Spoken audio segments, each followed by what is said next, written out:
fish sticks.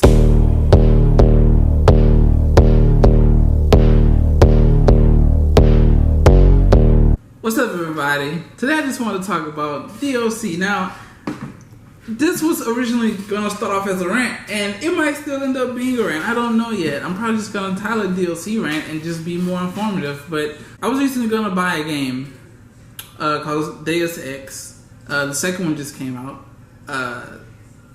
I haven't bought it yet. I've been playing the first one because I never beat it. So I got halfway through the first one years ago.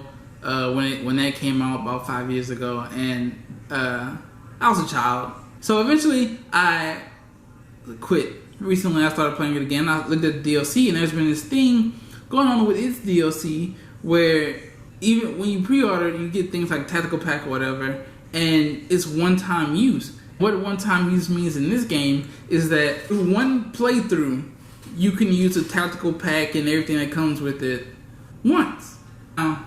Well, not necessarily a tactical pack, but things like practice kits, which are these practice kits are basically level up points, so you could build Jensen like you want them to be, and that's stupid.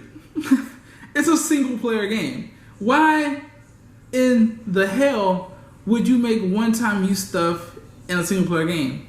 You can only use this stuff through whatever playthrough you decide to activate it in. That's dumb. You're not buying gems on Smite. You're not buying any type of microtransactions. You're playing a single player game to where you should be able to play it how you want.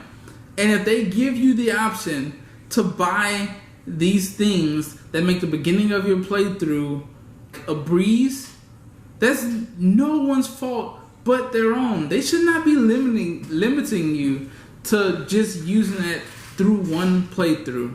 And that brings us to the point of season passes. Now, I stopped buying season passes when YouTubers were going through and they were saying stop pre-ordering, stop buying season passes, and there were even articles I was reading that was saying the exact same thing.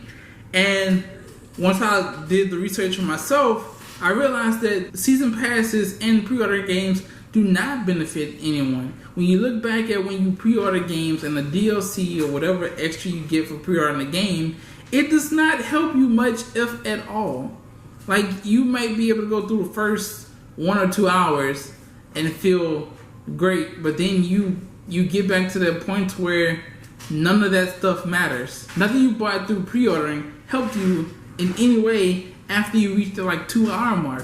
So it's pointless. A lot of YouTubers say, you're paying for the promise of something.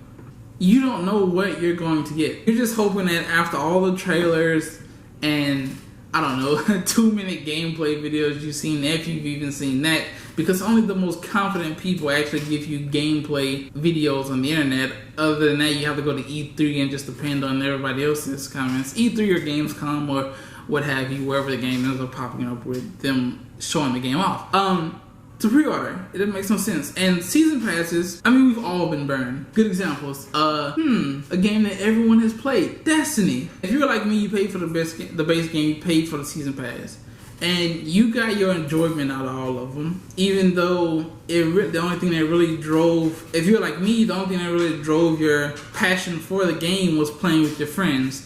Taken King came out. And if you were like me and my friends, you bought Destiny and the season pass, you realized that you basically became Bungie's and Activision's whore. For the base game, if you bought the Taken King bundle, you paid $70. But if you bought it early on, you paid nearly $120. You got a stiff one up the posterior, my friend. Because people who are just coming into Destiny for the Taken King, for the big improvement, pay way less than the people who supported them from the beginning. They got the same amount of enjoyment for less the price, while everyone who was an early adapter got nothing. You got nothing extra. You didn't even get a special badge. You didn't get a special cape, a special piece of armor, a special weapon. Everybody got the exact same thing, and if you came in during the Taken King bundles, you got it for way less. I don't know about you, But that pissed me off. And then another one that pissed me off was Mortal Kombat. I'm a huge fan of Mortal Kombat. My brothers and I have played it since we were young. So Mortal Kombat came out, the most recent one. I immediately bought the season pass. This was before I realized that's what season passes were. So Mortal Kombat came out. I bought the season pass immediately. I didn't pre-order it. I bought it like 2 weeks after because I wanted the fighters. The fighters came out. They're really cool. I mean, you getting horror movie icons fighting against the characters from Mortal Kombat, and they fit perfectly. Like once the characters started coming out, I was in love with every single character. But then, out of oblivion, they decided to release another fighter season pass. You decide to come out of nowhere. It's like, hey, we're gonna give you 4 more characters. How about you throw another $30 our way, though?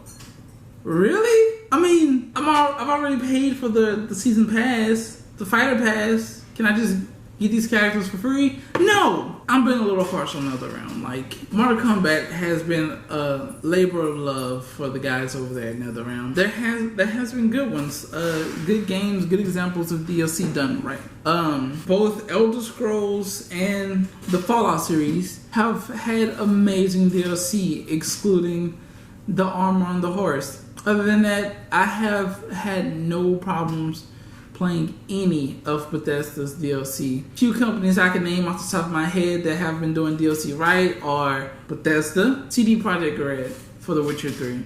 The Witcher 3, in my opinion, has by far had the greatest DLC of 2016, and I would say arguably 2015. I mean, the only reason I'm putting both the years is because the last Witcher DLC came out 2016, I believe. They've done an amazing job. So DLC isn't all bad, but the way the companies are doing it are terrible. Most season passes and most DLC are trash. And if you look at how much money you're saving for a lot of them, and the most you're saving is $5. So it's like you're buying a season pass thinking that you're saving a lot of money, but all you're really saving is $5 and getting the same amount. You're not even getting anything extra. Like, there's nothing extra in the season pass that you're not gonna get if you just paid for it. If you buy the season pass, say you buy the season pass, say you play the game, you like the game, but you'd already bought the season pass as well. Say you buy the game, you beat it, and then after you beat it, you realize, I have fun with this game, but I don't really want to play it anymore.